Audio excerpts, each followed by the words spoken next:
Notre association, elle a pour but de récolter tous les bouchons du 68, donc dans notre département, au maximum pour pouvoir revendre cette matière à un recycleur qui nous achète les bouchons à un certain montant, c'est dans les alentours de 200 € la tonne. Et avec cet argent, ça nous permet de financer du matériel pour des personnes à mobilité réduite. J'ai commencé avec Jean-Marie Bigard, puisque j'aimais bien Jean-Marie Bigard, donc j'ai été responsable du 68. Après j'ai évolué, j'étais responsable du Grand Est de la France, donc 19 départements, et j'ai été vice-président national.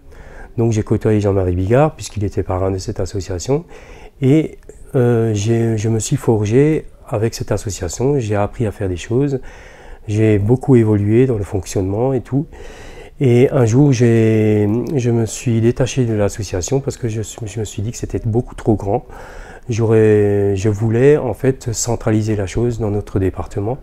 Donc j'ai demandé l'accord à Jean-Marie Bigard de pouvoir monter notre propre association localement pour pouvoir financer du matériel localement. Alors notre association, elle a plusieurs membres. En fait, on a des membres actifs qui viennent faire les tris des bouchons, les chargements. Donc on a la classe 37 qui est assez fidèle avec notre association, qui viennent faire effectivement ce tri. Les chargements, c'est plutôt les jeunes. Quand je dis jeunes, c'est de mon âge, entre 40 et 50 ans. Et bien sûr, il y a les membres du bureau. Donc il y a notre secrétaire, notre trésorier, nos responsables de festivités, ainsi de suite. Je suis venu ici avec la classe 37, dont je fais indirectement partie.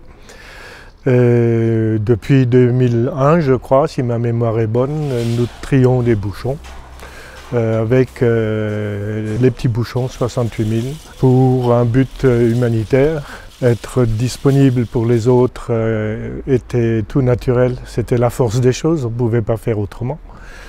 Et donc participer à un tri ou à une association à but humanitaire, c'était quelque chose qui nous convenait bien.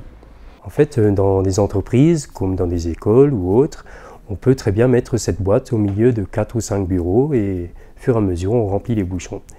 Et après là derrière, il y a bien sûr des points de collecte qui sont un peu plus grands. Donc on met des genres de poubelles de 20 litres dans des salles de pause, dans des salles de réunion, en fait un peu partout.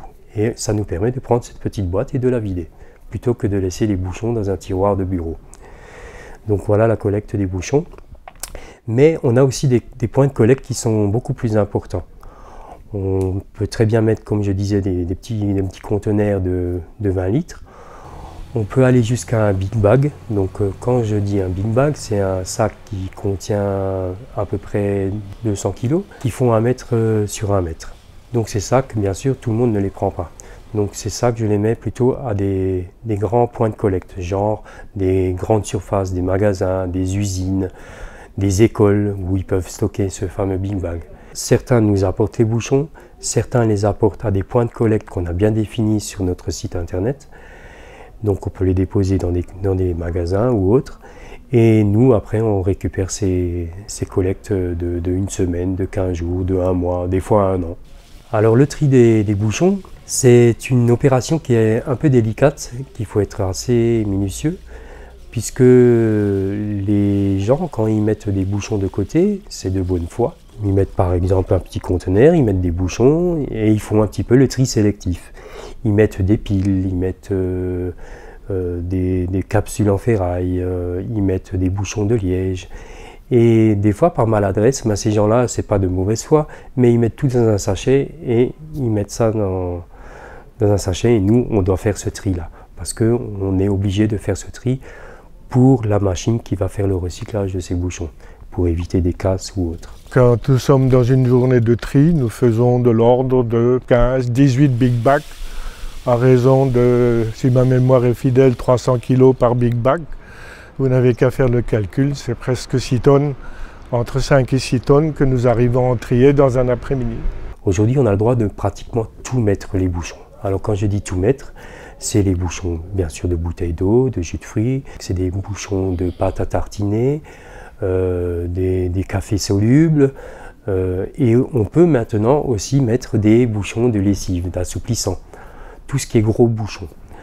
La seule chose où il faut faire attention, et ça je ne peux pas demander à tout le monde de le faire, c'est d'enlever le carton. Des fois il y a un carton dans un gros bouchon, il y a un carton, il faut l'enlever. Donc aujourd'hui on envoie les bouchons en Belgique, chez un recycleur. On a actuellement un deuxième recycleur qui se trouve en France. Donc on travaille un peu avec les deux. Et donc en fait ce recycleur, il se dit transformeur, il ne se dit pas que recycleur parce qu'en fait il prend les bouchons de plastique et à la sortie, elle sort en palette plastique comme je viens de le dire.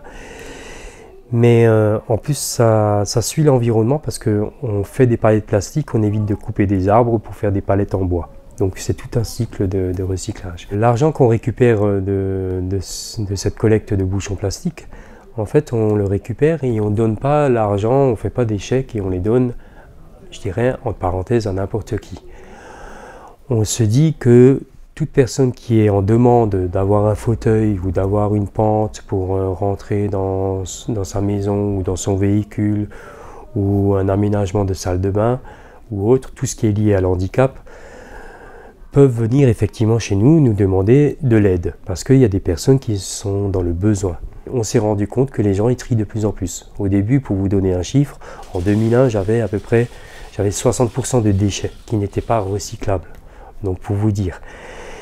Mais aujourd'hui on arrive à 2 voire 3% de déchets, donc c'est une amélioration phénoménale, quoi.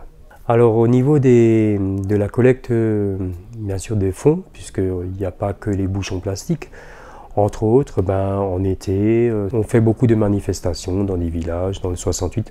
En fait, le but, c'est pas de récupérer beaucoup de bouchons, mais c'est de se faire connaître.